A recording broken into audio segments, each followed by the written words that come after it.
Another clear proof of the reality of the self in the natural state is given by the sage, quoting from the Yoga Vasistha. Just as in springtime there comes to trees an increase of beauty and other qualities, so to the seer of the real self, who is contented in the enjoyment of the bliss of the self, there comes surely an increase of light, power, and intelligence. These manifestations are a proof to those who are inclined towards doubt that there is something behind the new blossoming of excellences. That something is the fullness of power and of knowledge. This is most evident in deep sleep, and cannot be doubted that the self is the source of the happiness that prevails in that state and is remembered afterwards. We have taken note already of the truth that even the pleasures that come to us in waking, and which we suppose to be caused by the contact with sense objects, comes from the self alone. They are just droplets of happiness that is the self. This natural happiness is as a rule dammed up, so to speak, by the primary ignorance and its progeny, that is, desires and discontent, fears and worries, that go to make up the thing called mind. And this mind, functioning as a distinct entity, almost completely effaces the happiness that is ours by nature as the self. But sometimes the mind ceases to obstruct, more or less, and then what seems to us an abundant measure of happiness comes to us. What happens is that the mind for a brief space becomes one with the self, just as it does in deep sleep. And then we are filled with happiness. This occasional union with the self occurs whenever the mind's unrest abates, by the fulfillment of some ardent desire or by the removal of some fear.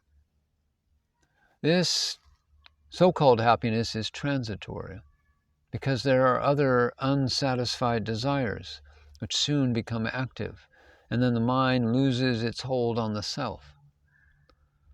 The sage tells us that unhappiness is no other than this separation of the mind from the self, and that happiness is just the return of the mind to its source, the self. The mind is active as mind when it is separate from the self.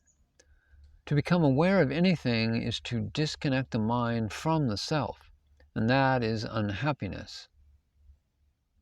Not to be aware of things or thoughts is happiness, for then we are the self, unencumbered.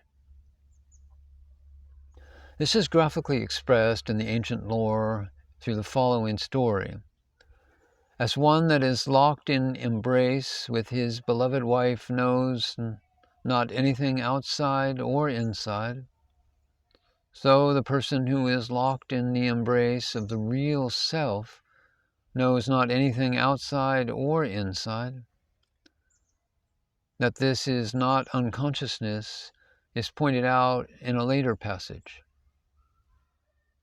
Seeing, he sees not. Certainly the seer's sight never fails, because it is indestructible. But there is no second object separate from the self for the self to see. Thus both the questions propounded about the egoless state are answered. There is a real self underlying the three states, which is by nature immortal and survives the reduction to nothingness of the unreal, that is, the ego.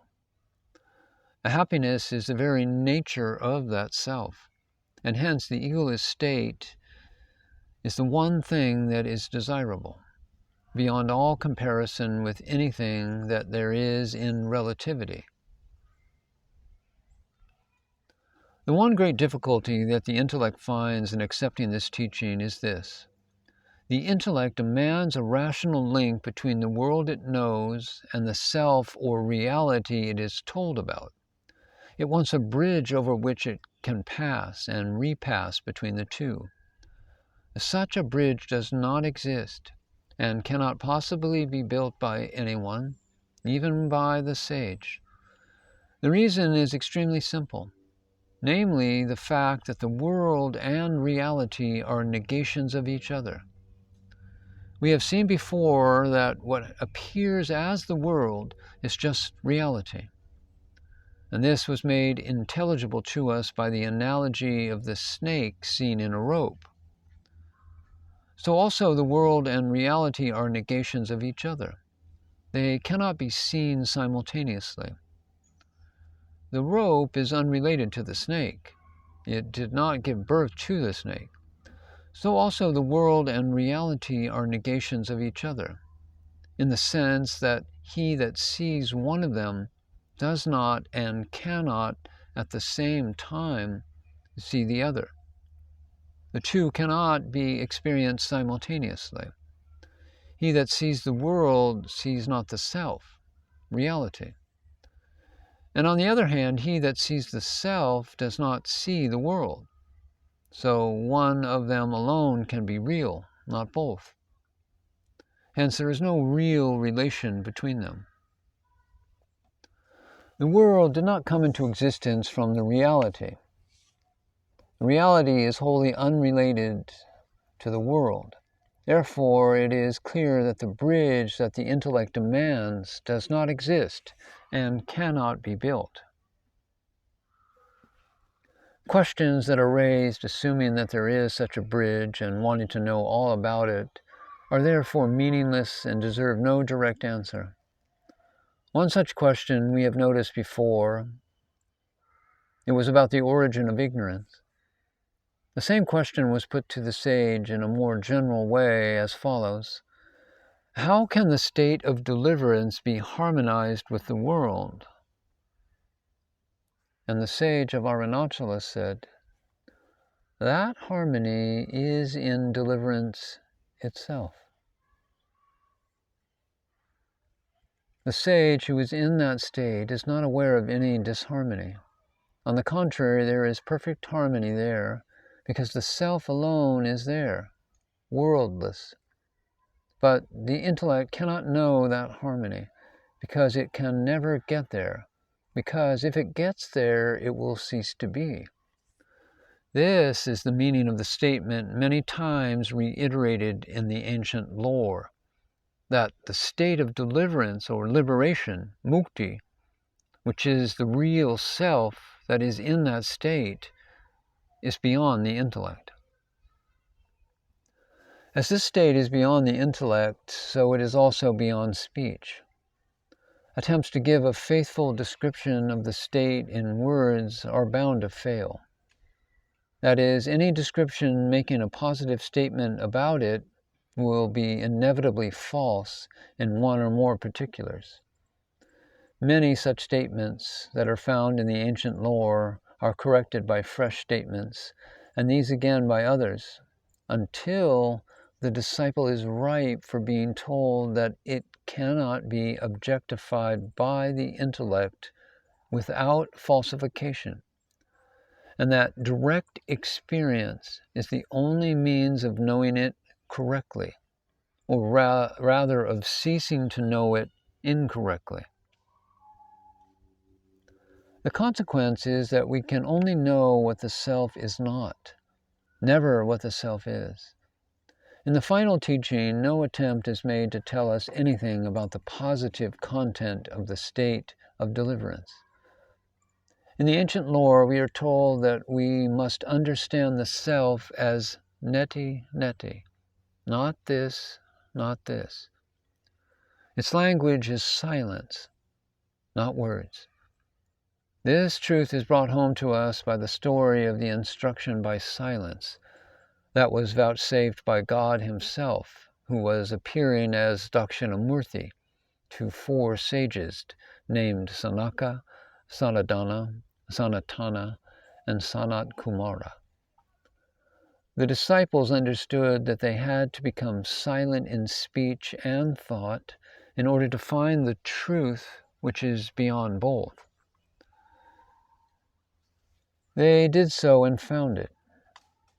Silence, says the sage, is the language of the self, and it is the most perfect teaching.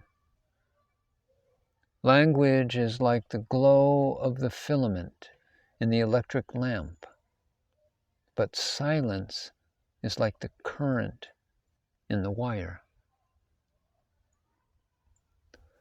Thus, we are not to expect any positive description of the egoless state or of the self that is in that state.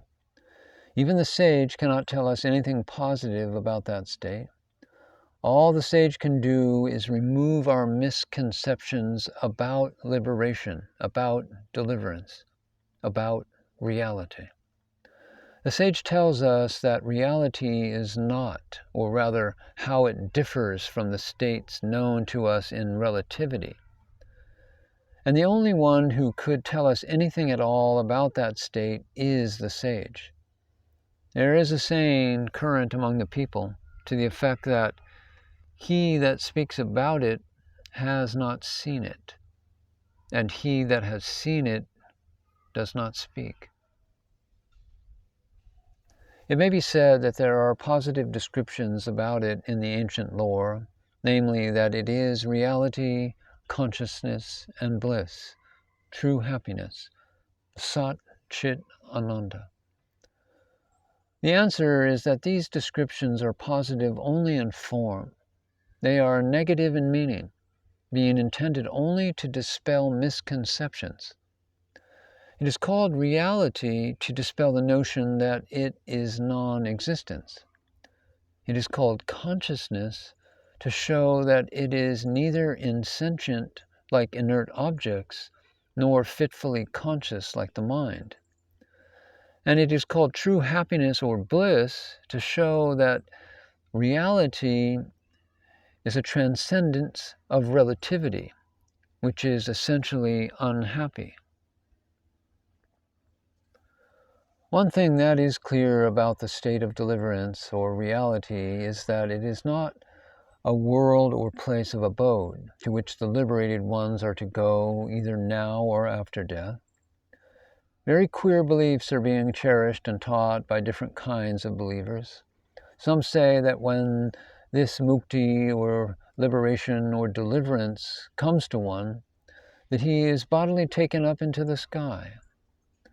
Others say that the body simply vanishes, being miraculously transformed into something invisible.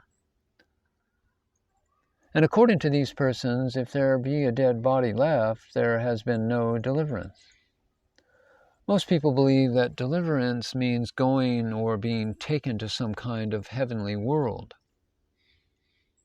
We are told in the Yoga Vasistam, deliverance is not in the top of the sky, nor deep inside the earth, nor on the earth. It is just the extinction of the mind with all its desires.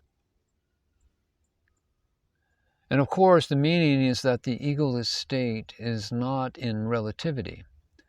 And this egoless state cannot be it because it is the utter negation of it.